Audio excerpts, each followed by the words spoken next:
শামসুর আলী। তারপরে আমি তো যেগুলো কর্ম করি, এগুলো কাজ করি না, তো আমরা যাই সংসার চলে। হ্যাঁ, আর আমার মেয়ে হলো দুটো, ছেলে পেলে নাই। হ্যাঁ, মেয়ে দুটো তো বিয়ে দিয়েছি, মানে ধরো জ্যৈষ্ঠী মাসে আছি। হ্যাঁ, 1 বছর এখনো হয় নাই।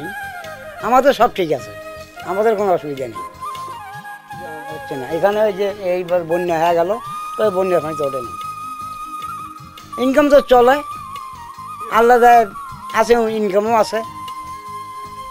না, এগুলো আমার আগে তৈরি করা, অন্তত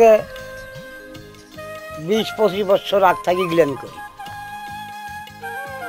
আসার আগে অনেক একটু হয়তো ইয়ে ছিল, হ্যাঁ, দুর্বলতা। এখন আল্লাহর রহমতে দুর্বলতা নাই। ভবিষ্যৎ পরিণতি এখানে আসি। না না না, আর যাবো কেন, যাবো আর যাবো কেন, বাড়ি তো আমার আছে এখন। ও, সেটা এখন যদি মনে করো যে আত্মীয় বাড়ি যাওয়া লাগে, যাওয়া লাগবে না।